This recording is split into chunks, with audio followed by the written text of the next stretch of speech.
Welcome to the San Diego Psychological Association's podcast, Diving into Healing. I'm your host, Dr. Michelle Carcel. This podcast has been developed with the intent to inform and educate the general public and providers and should not be relied upon for any other purpose. The content, views, and opinions expressed in this podcast are those of the speaker and not those of the San Diego Psychological Association. On today's show, we will be discussing group nature-based therapy and how it can help us heal.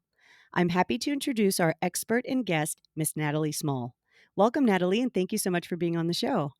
Thanks so much for having me. I love that this podcast even exists and we're diving into so many fun topics. So thank you.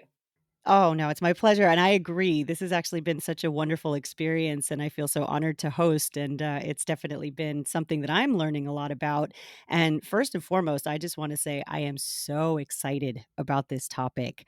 I was just speaking to a client recently who had never been in therapy before. And they were really concerned kind of about the conventional psychotherapies. And it was amusing to me because I know that I certainly thought about that. The vision of therapy has always been, or at least the conceptualization of it has been sitting on a couch and talking to somebody about your past. And while that is true, traditional psychotherapies have wonderful results, and there's a lot of evidence based research on that. There's also other forms of therapy that are so exciting and also have wonderful research to support the outcomes. And this is one of them. Group nature based therapy is a very exciting opportunity for people and clients and practitioners to branch out of the conventional psychotherapy. So, very excited to talk to you about that. And before we jump in, I think it'd be great to hear a little bit about your background and how you became interested in group nature based therapy. Yeah. Ooh, it gives me chills just even hearing you talk about like the expansiveness of what therapy can be.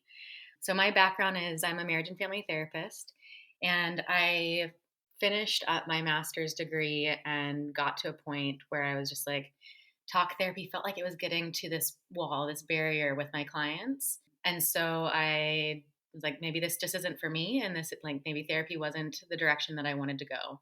And so I sold everything, started working on boats, and ended up in South America, and started like landing myself in Buenos Aires. And while I was there, I learned that they have this really deep connection with therapy. Their streets are named after famous psychologists.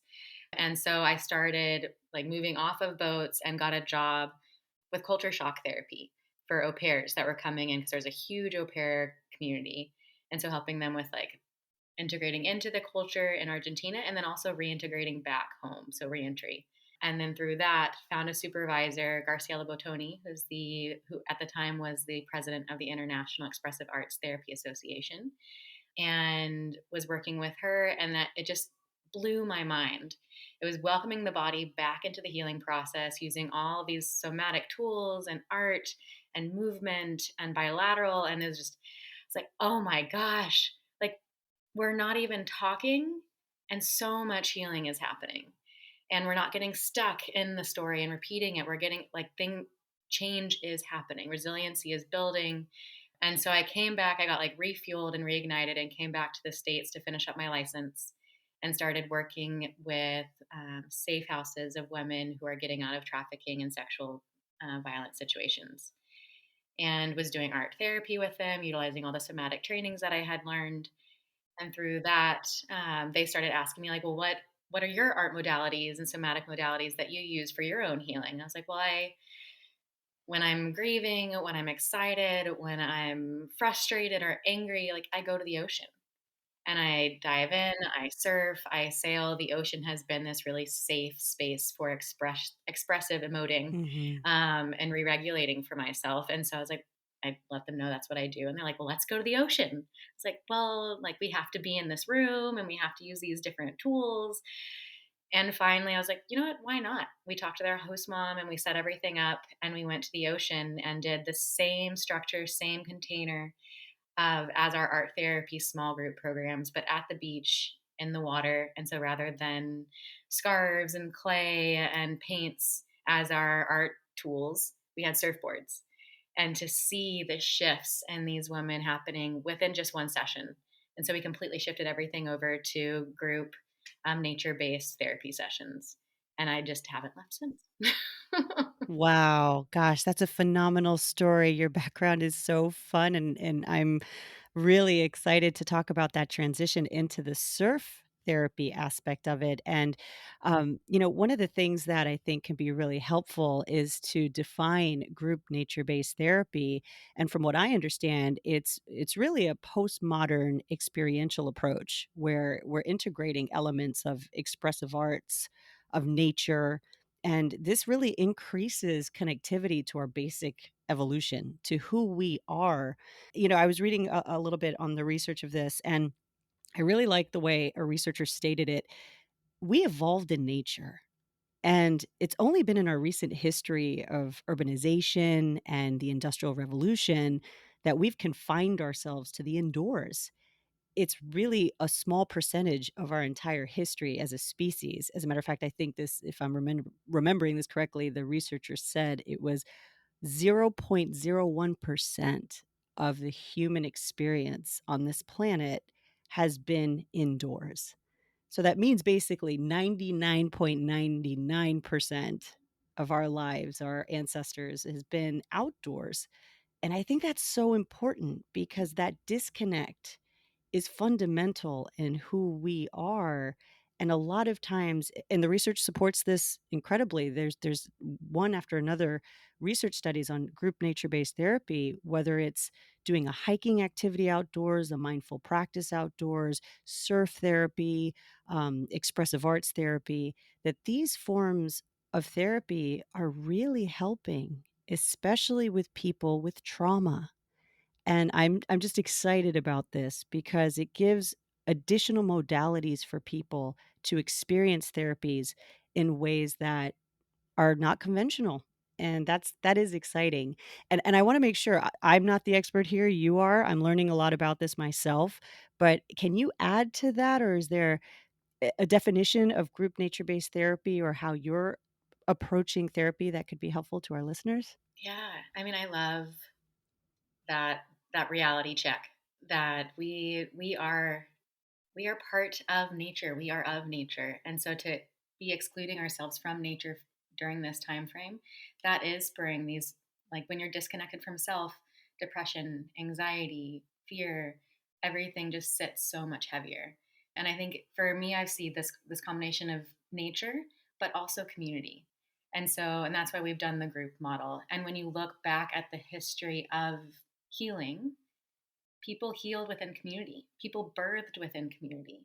You weren't isolated in your healing process. And so you would go to the medicine woman or the shaman, and it would be done within a community setting. Or when a woman was birthing, that all of the women, girls, elder, everybody was there to partake in that process. Whether it's healing, physical healing, or emotional healing, birthing, death, everything is done in so much isolation Mhm. that we lose that opportunity to really be seen and honored in the difficult things and the celebratory things. And so being able to really like come back to being in community. Mhm. And I think that combination of coming back to our animalistic roots of being in nature and coming back to our human roots of like we are of community, Mhm. we are humans of connection, and when we don't have that, that's when we're dysregulated. Our neurological system is just like, what's going on? I don't know. How, like, I'm not connecting with others. I'm not connecting with nature, so I don't know how to connect with myself. Right. And so when we have all those three connected, we are our fullest selves in this world. That's wonderful. I'm curious about your experiences with the healing nature part of this practice. So maybe we could start with the individual. How is this happening in nature and how does it heal the individual? And then maybe we could segue to the community because I think you bring a good point. It's not just the individual who's receiving this form of treatment, but I'm curious about the community aspect as well. So maybe you can explain, and we could start with the healing nature part of this for healing the individual. I mean, a great example is as we are accessing, so with surf therapy specifically, there are many times when we're doing a surf therapy program and we can't go into the ocean because it's too toxic. And so, just that like very tangible reality of if we don't do our part to heal her, then we won't have that access to our own healing. Mm. And there's also, I was doing a lot of work within the art therapy realm around the power of not just going out and buying the art supplies that you need, but noticing like what is the waste around us and how can we repurpose that and create something beautiful out of that.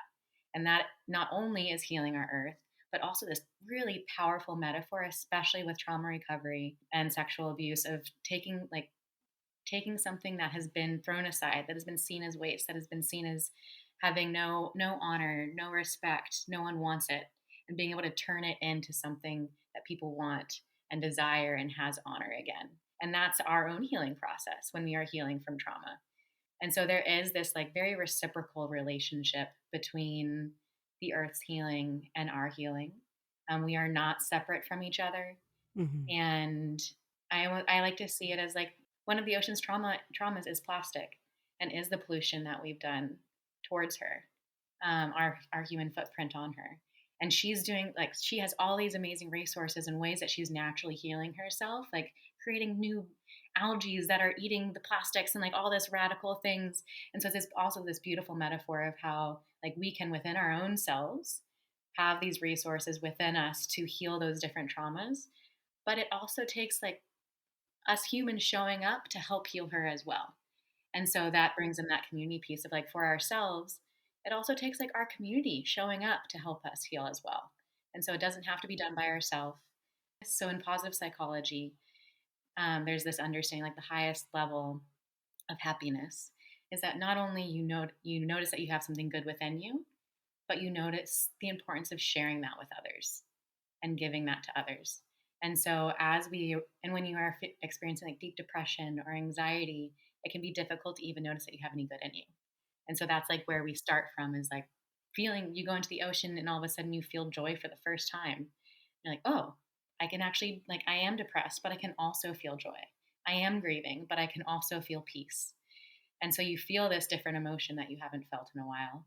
And then you continue to surf, you continue to engage with nature, you continue to feel that. And you're like, oh, maybe I like, not only did I feel joy that one moment, but I have joy within me. I have peace within me. And so and then as you start sitting with that and understanding that that is not just something, but it is actually who you are, then it's this natural integration of wanting to share that with others. And that's what we see with nature as well. This natural integration of like, oh my gosh, I have received healing from the ocean. Now I want to heal her. And then I want to share her with others because I want everybody to feel these like all that is possible within ourselves. Oh, I love this. I'm gonna say that this philosophy is certainly so important, and I like the conceptualization of the individual healing through purpose. If I'm hearing you correctly, there's this purpose in not only going out and engaging in the group activity, and we can talk a little bit about procedural, like how does this work? What is the application of this type of treatment? But the individual going out in a group setting, right there we're integrating into community of like similar people, like-minded people, and we're finding purpose. And the idea of this being also a benefit holistically and in a grand scheme of healing the earth is truly important. And I think there's so many facets to this that go beyond just the traditional norms of healing internally. It extends beyond that. Kind of, I think a little bit of Dr. Daryl Sue, which talks about the individual at the center, where we're really working on ourselves, really healing the internalization of our backgrounds, the trauma. And then it extends outward. It's important to include our community and our nuclear support system and to start extending ourselves a little bit outwards to see how we are affecting, and what place we have in the outer sphere of ourselves. And then, even bigger than that, is the global community, and that the empathy that we can have for nature impacts our global people, our community outside of ourselves, people that we haven't even met. By taking care of ourselves, taking care of nature, it's just a win-win. We continuously have this win-win. So I think it's just great to talk about this in that context as well. And you brought up our ancestors in the sense of tribal, in our tribal sense. That is so true. that we are pack animals. We are not supposed to be in isolation. And if anything, we've seen this pandemic really test our abilities to function in isolation. Increase in depression, anxiety, stress factors, physiological symptoms, all of this has occurred when we shut down. And it's still occurring right now. There's a fear based piece. It's very hard for us not to engage in going outside and being in our community. And I think the more we see that, my hope is that the more we can keep branching out in these types of therapies, specifically group nature based therapy. But I wanted to talk a little bit about how this works, and feel free to comment on anything I just said. But I think it might be helpful for people who are listening. Who are the target folks in this? Who would benefit most?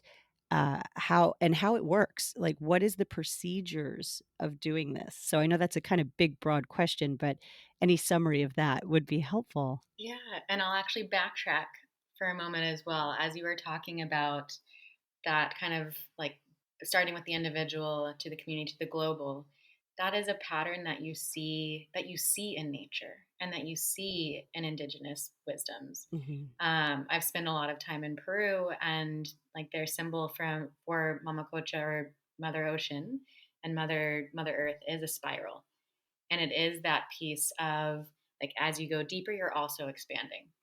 And so there's this constant, and it's happening at the same time. It's not like you have, once you get yourself figured out, then you can start working with community and then you can start working with nature. It's naturally all flowing and spiraling at the same time. And that's how our healing journey is. Nothing like we don't live in this linear, we live in this spiral. And you see that throughout history and culture and within nature. A lot of shells and different things in nature have this spiral that is happening naturally. Yeah. And I feel like that for me, that one of my greatest teachers in this process is pausing and looking towards Hmm. nature and being able to see like what is she teaching me. And we come up with all these new theories and models and this and that, and we think that we're all like revolutionary. It's like this has all been done before, and a lot of it has been done outside of being human. We can see it around us all the time, and so always taking that moment to pause and look to nature for those models, Hmm. because yeah, she knows what she's doing. She's lived a long more time than we have. And so as we like moving into the question that you asked on like what is the model, how does it work, it's based off of that understanding of looking towards nature. And since we're specifically working with the ocean as our medicine, looking at like how waves are built and how things build, peak, and then come back down into those troughs, and you have this like start, peak, and digression, and that creates this sense of safety, sense of ability to really show up, sense of consistency. And so all of our programs, we don't focus on talk therapy and processing and telling story. It's all bringing it back to our body and letting our body guide us. So as a story does come up, and they do, it's taking that moment to be like, ooh, as you're speaking that, what do you notice in your body? And as the group is sitting in that space listening, what do y'all notice in your bodies? What do you need to do for your body right now? And being able to like support and guide each other in that. And so yeah, it's always coming back to the body and letting the body be reintegrated in. I think culturally, our mind has been given so much power, especially like mindfulness and all these tools that our mind is capable of are so important and so powerful. But it is also like reconnecting with the truth of our bodies and the wisdom of our bodies. And trauma is stored in the body. And so if we don't welcome the body back into the healing process, we can mentally and mindfully like work through it, but it keeps coming. And so being able to really free our bodies as well as our minds and our spirits um, is the goal. And so, like, even when we're like, a lot of people are like, what is surf therapy? What is nature therapy? You like have a therapy session and then you go to nature, or you like talk about it on the beach and then you go surfing. Um, and there are some models that are like that, but for Groundswell's model, it's the whole process, whether we're on the beach or in the water, whether you're surfing or swimming or just looking at the waves, all of that is an opportunity for healing and growing together. And so we actually practice Rick Hanson's model for healing, which is he has his book Hardwiring Happiness. And I've like morphed it or like expanded it into it's not just it's like a four-step model. And it's about like you have a positive experience, you enrich it by sharing it with others, being in community around it, you absorb it by letting it like be in your body, noticing what's happening in your body, and then linking it, like connecting it to something negative that's happened and being able to reframe it. And so for us, it's like it's not just only doing that with positive experiences, it's also doing that with negative experiences, with things that have hurt us. Like, and I think that's that piece of community aspect that's so important. Oftentimes, when something negative happens in our lives, we hide it, we don't tell people about it, we pretend it didn't happen, we shove it down, we try to get away from that experience as quickly as possible from our bodies. We disassociate. And so taking a moment, and this is where surfing is so much fun because you have waves that are epic and you have waves that are just like wipe you out.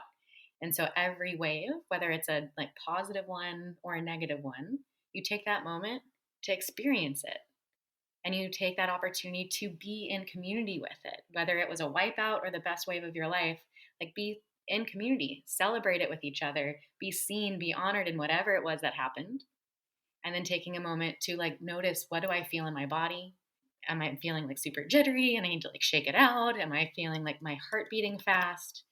Is my respiration changing? So being able to check in with your body and then taking that moment to be like, what does this mean about me? What does this mean about the world around me? How can I take this experience and connect it to other experiences I've had in my life to grow and change and like free myself to be my fullest self? So it doesn't just have to be positive waves or positive experiences, but that can also be practiced when difficult things happen as well. Mhm. Ah, Natalie, I am going to sign up. I wanna try this. I have to say, it's so exciting to hear the connection and how I just can't even imagine how your participants, how your clients, feel in this experience, and, I wanna say to everyone listening, there's extensive research to demonstrate the physical benefits from group nature-based therapy.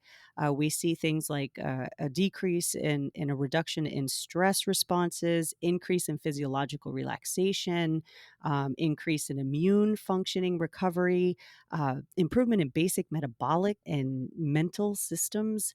It's overall a wonderful way for us to kickstart the brain into our natural sense of who we are. I was talking to somebody recently, and I'm a big fan of somatic processing and Dr. Peter Levine and the theory of somatic processing. And one of the things that I really appreciate about the research in this is that we are animals. I think we forget that. I think we've disconnected so much, again, going back to that urbanization and just kind of enclosing ourselves in these concrete jungles that we live in now, even in suburbia. It is not the same. It's just we've lost connection to our basic fundamentals of nature. And one of the things that I think is really important is that time and time again, we see that when we are out in nature and when there is research and actual studies that we can follow a person through this type of process, they start out at a baseline that's sometimes not great. Where their vitals are high. Actually, this has gone mainstream. I recall on CNN, Dr. Sanjay Gupta did a whole special on this of nature-based therapy, and their process was that they measured all the participants prior to their nature hike. So it was about I think it was a 2 or 3 hour hike outdoors, and it was supposed to they were doing mindfulness activities in a group setting outdoors, but the whole thing was to measure vitals prior and then vitals post experience, and it was pretty remarkable. There was some dramatic decreases in everyone's physiological vitals, and for I think Dr. Gupta himself, he was just stating that he started at a very not great baseline, and by the time the experience was over, he was what we would consider much healthier. And I think it's just that kind of connection to nature that we lose. It really is significant, and if like, I'll go back to the pandemic, we're seeing this in vivo right now. It's horrible what this pandemic has done, and yes, there's the stressors of just the unknown of the pandemic and of COVID, but there's also the reality of isolation and not being able to connect. And when we think about animals, they are so good at this. They are masters of processing in the moment. They don't avoid pain. You can see this by natural observation.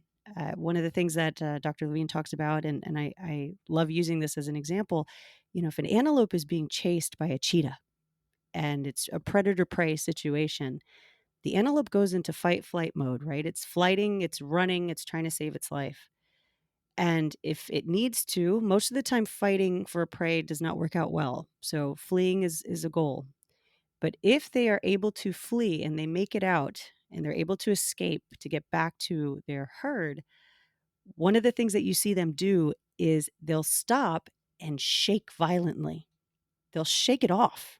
So the antelope is literally shaking off all of the sympathetic response that they had in order to escape near death. That is part of what we're supposed to do.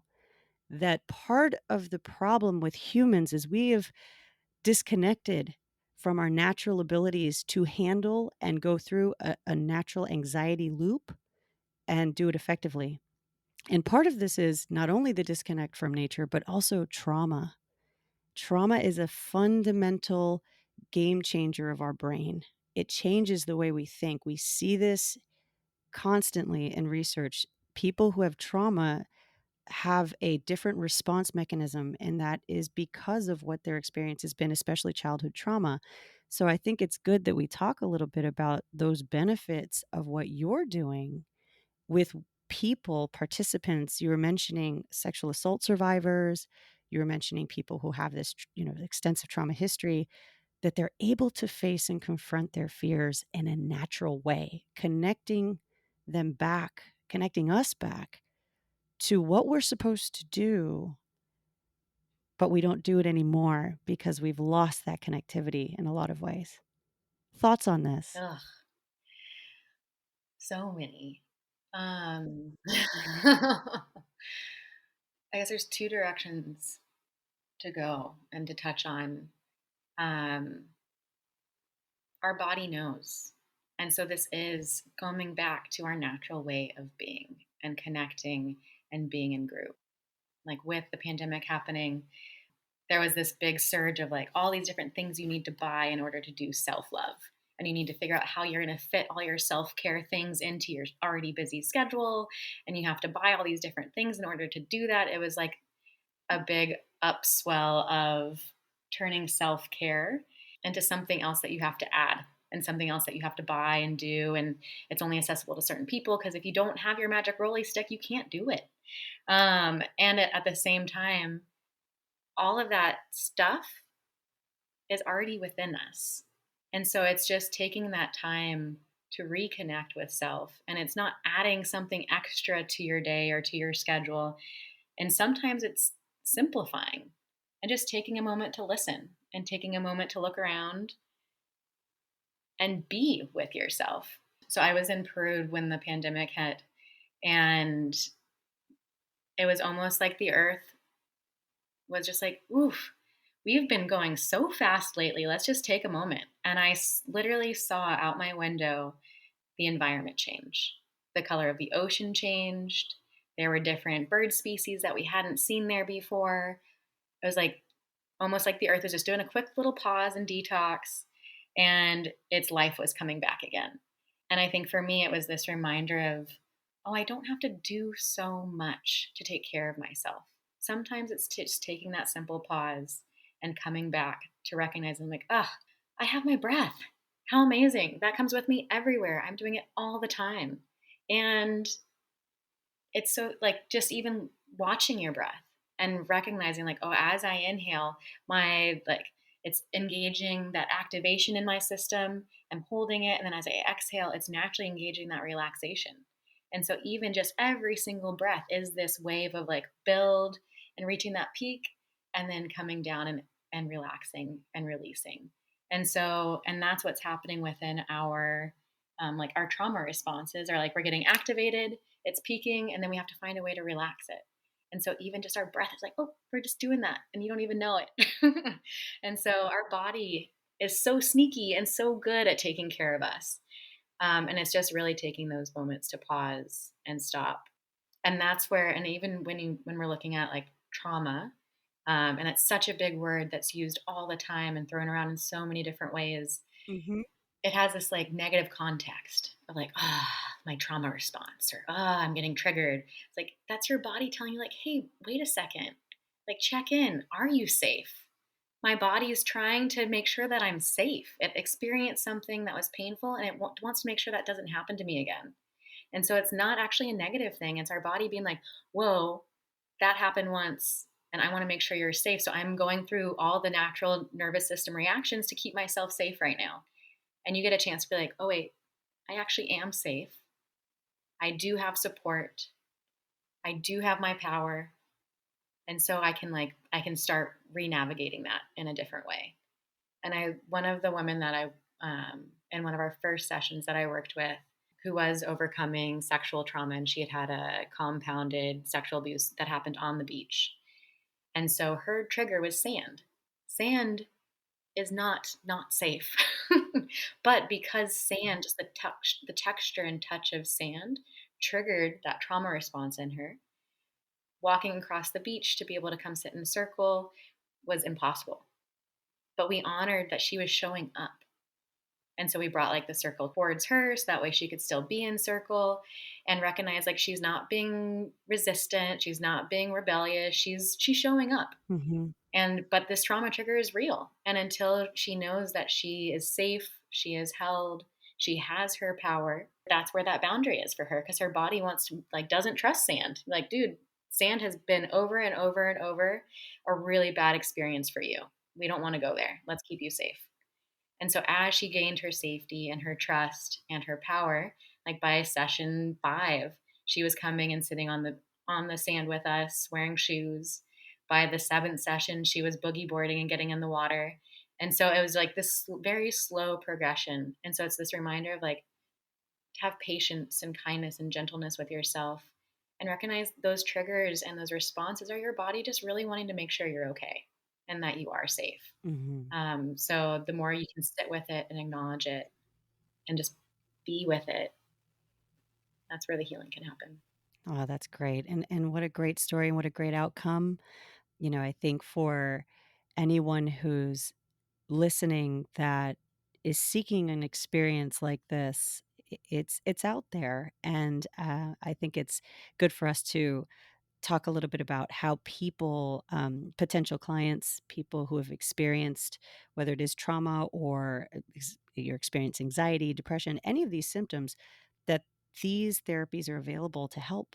And they are still very much evidence based. I want to say that there is that research. We have sufficient research to support evidence based practices like group nature based therapies, and they're also diverse. There's equine therapy where people are able to use the experience of horses and having that connection to animals and nature in that way. Surf therapy, as you're mentioning, and the connection to the ocean. So there's various ways, expressive arts. There's various ways that these therapies are available for people who are experiencing a variety of mental health concerns. So it's good to put that out there for people, and maybe we can talk a little bit about how people can find these resources at the end when we conclude our talk. But I did want to ask one thing. One of the things that we try to promote a lot on this show is diverse populations. One thing that's we sometimes miss in conventional psychotherapy and in the past has been addressing people of diverse backgrounds, and that includes a vast majority of people. So I'm curious, how does this apply with those populations? It's such a good question. And I think that is why I love nature group based therapy, is because it opens the doors to welcoming those who have been traumatized and hurt by the Western medical system or have experienced lack of trust in those spaces. And even when you look at like modern day psychology, it has roots in a very like systemic, um, oppressive, masculine space. And so, like, women have experienced oppression and segregation and violence within the psychology world through generations by being called lunatics, and if you spoke your voice or stood up against your husband, you were considered a lunatic and hysterical or all these different things. And so it hasn't been a very safe space for people to come and really speak what's happening and talk about it and express it and heal from it. And so to be able to hold spaces where Mhm. you're in a group, you're not just being therapized, but you're with peers. And so you're naturally recognizing, like, okay, I'm not alone in this. There's other people in this group that look like me. We have our similarities, we have our differences, and we're all able to just show up as who we are. I think that's really important for kind of normalizing the healing process. And also, nature can be accessible. And so when you like are starting to open up that door, it can be like but there are also so many times where nature hasn't been accessible. And so being able to welcome in and hold safe, brave spaces for people to come together in their local nature resources allows them to create a sustainable practice of going back there. Like, we work with a Syrian refugee community in San Diego, and them going to the beach. They live in San Diego and don't go to the beach because it's overwhelming. They don't like what they culturally wear isn't culturally acceptable or would be stared at the beach. As a woman, you typically don't know how to drive. So, how do you get there? So, there's all these different barriers to get, even just to get to the beach. And then also, there's a lot of trauma around most people from Syria have lost loved ones to the ocean. And so, there's all these different factors coming in. And so, to be able to hold a space that is like, hey, we're holding this space for you. We have the culturally appropriate equipment and gear to support you and meet you where you're at. And then they come and they're like, oh, I can do this. I do belong here. And I know how to get here now. I know like how to navigate this space, what it looks like, what it feels like. And I had this like very welcoming, positive, supportive opportunity to engage in something that priorly had been exclusive or not welcoming or traumatic. And to really like reintegrate that relationship and rebuild that relationship as like, oh, this is my space too. And this is my space for healing, for connecting, for being with my family. So it just really creates this very sustainable healing process. And as a therapist, it's so, I love group work because you're really just holding the container and letting people show up, learn how to be in relationship with each other and support each other, to see each other and to honor each other. And all of our spaces are intersectional when it comes to trauma. I really see trauma as like it can get really easy to like have trauma offs, like, oh well, your trauma is worse than my trauma, or my trauma is so tiny and your trauma is so big, and blah blah blah. And so we get all this like, oh well, I don't really belong because my trauma is not big enough. My trauma is too big. Are they really going to be able to hold me? And to be able to recognize like the trauma responses in our body is all the same. And it doesn't matter, like the event, the thing that happened. But now we're all in this same process of experiencing it happening in our body over and over and how we can heal from it. And nature just holds this like awesome container to really be in it. And you mentioned before all the research around like the ocean has the salt water is full of magnesium, which helps regulate our nervous system. And that's what we're doing in trauma recovery and work, is learning how to regulate our nervous system and build new neurological pathways. Mhm. So there's just so much there that holds a powerful space for reclaiming healing, reclaiming belonging, reclaiming that like healing doesn't have to look like one box. It can hold all of us. Natalie, this is a remarkable form of treatment and therapy. And I think it's important that we elaborate a little bit on cultural considerations with more detail and also barriers to treatment. Do you have any thoughts on that? It's a potent question that I'm constantly sitting with and reevaluating and learning and leaning into. For myself, it all starts with you as the therapist, of really being able to sit with and recognize and acknowledge what you're coming in with into the therapy space and what you're bringing into the circle. And so even with we do like a trauma informed volunteer training, and that's that first piece of that training is who are you and what are you bringing into the circle, and what are those things that you are carrying with you as who you are that maybe you can't change but might be a way of connecting or a way of disconnecting with the people that you're supporting and holding space for. So like for myself, I'm a, a white heterosexual woman. I have an athletic built body. I'm blonde. I fit like the stereotypical surfer, like media look. And so being for me coming into these spaces and holding spaces to welcome in women from all different backgrounds, all different body types, all different cultures who have historically been excluded from these spaces to come into this space and see me, it once again can trigger that feeling of like, oh, I don't belong here. I don't look like that. And so my body doesn't look like that. I don't have blonde hair. I don't come from this background. And so once again, this isn't for me. And so being able to recognize and honor that, and also recognizing like I can't change who I am, but I can speak into it and acknowledge it and hold that space of recognition.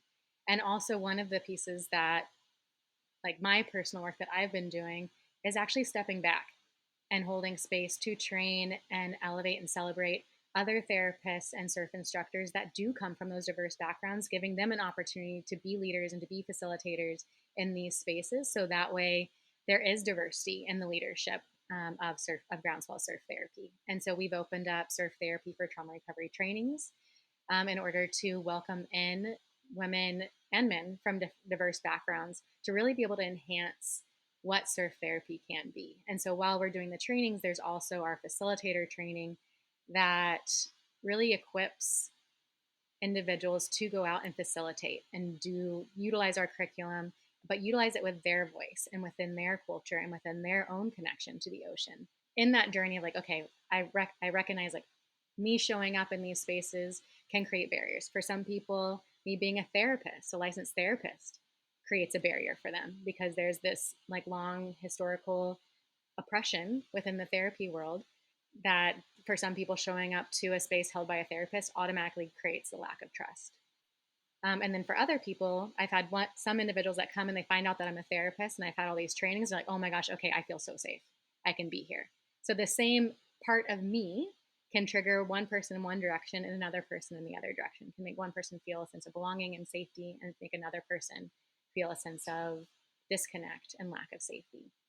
And so I can't change who I am, Mhm. but we can be intentional about welcoming in and elevating up different leaders in the communities that can speak into those different things and represent those different pieces and different experiences of life and really be able to hold those spaces in a more powerful way. That's fantastic. I love the idea of promoting the leadership and having that diversity within the organization because then it normalizes and feels safer for people of color and people who may not have the background and feel like this is just not something I'm used to or it doesn't feel like something I can relate to.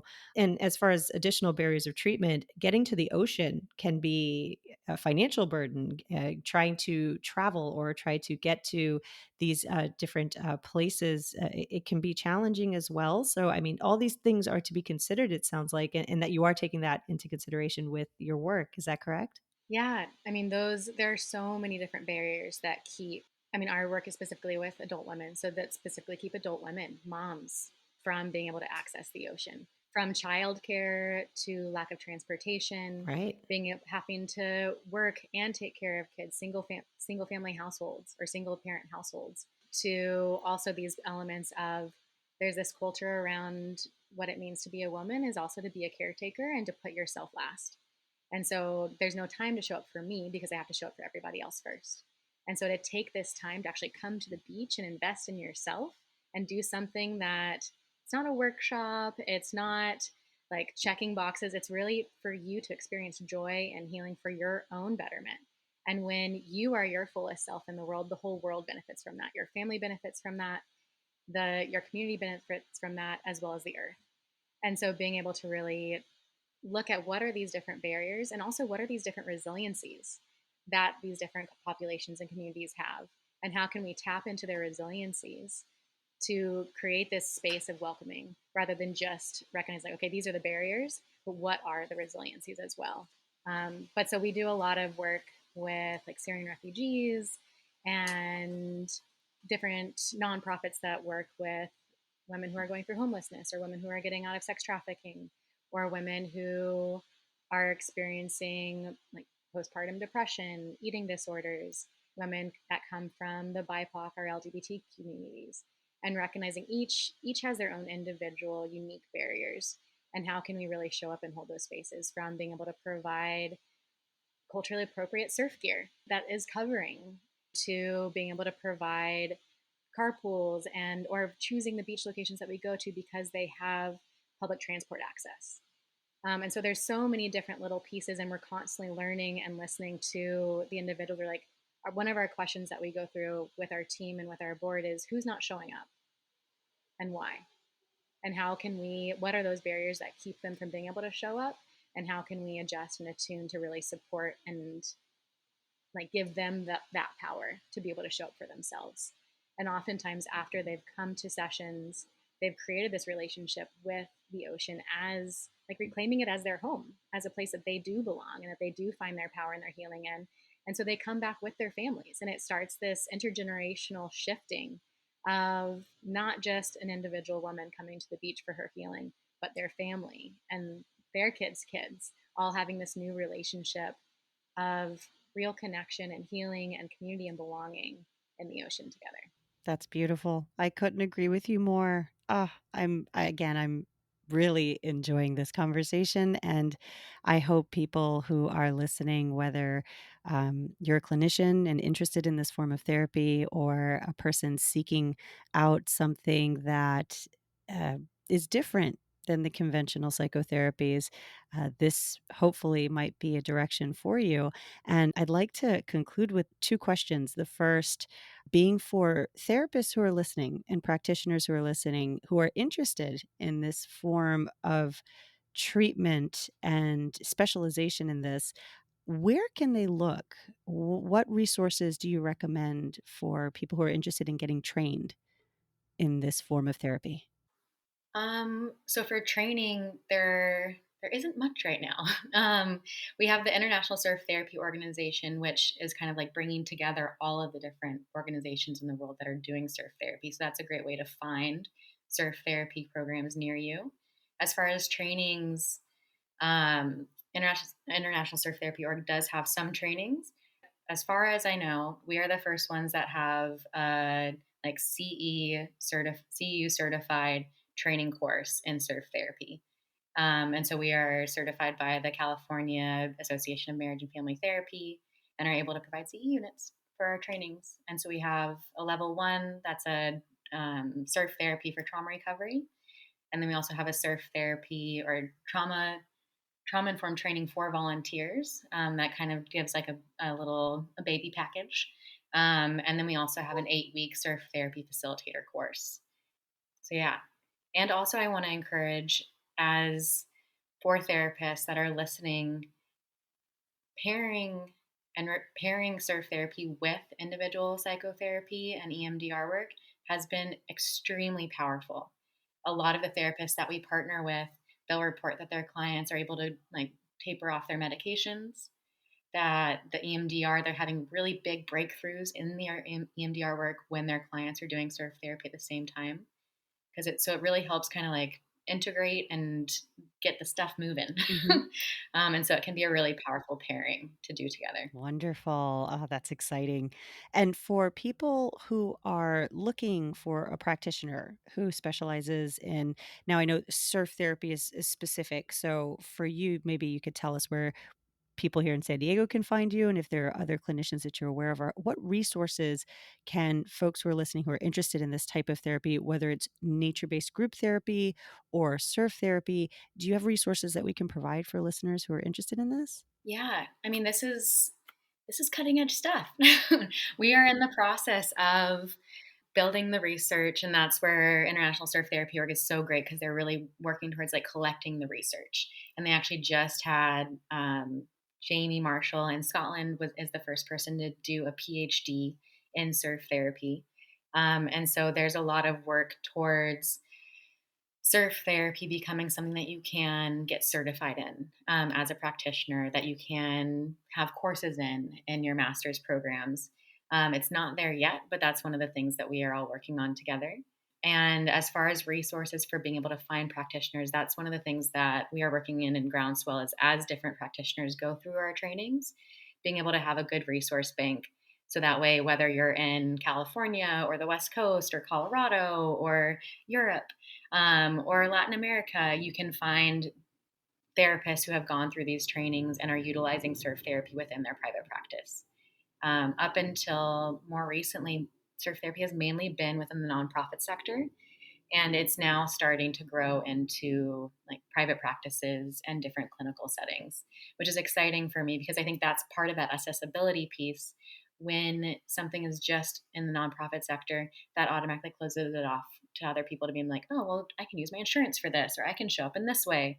And so really being able to broaden and open those doors more widely, and bringing in more like accreditation to that this isn't just like a cool summer surf camp. Like this is real therapeutic work that's happening. And all of our programs are co-facilitated by a licensed therapist as well as a licensed surf coach. Oh, well, Natalie, this has been such a pleasure. Sign me up. Like I said earlier, I will be in touch with you because I find this fascinating, and I think as a clinician, what a wonderful opportunity to expand not only something that I find so important, so integral in connection with the nature in that way for myself personally, but to bring that back into the clinical realm for my clients and for people around me. I think it's just fundamental. So I hope everybody who's listening, whether you're a practitioner or somebody who's interested in this form of therapy, that you got a lot of good information today. So, Natalie, thank you so much for being on the show. This was wonderful. It was great having you, and really appreciate you giving us this information. Thank you. Thanks for having me. Of course. The information and advice offered is not intended to treat or diagnose and is not meant to replace any other professional consultation. If you'd like to know more about the San Diego Psychological Association, go to our website at sdpsych.org. That's sdpsych.org. Thank you so much for tuning in. Until next time, take care of yourself and be well.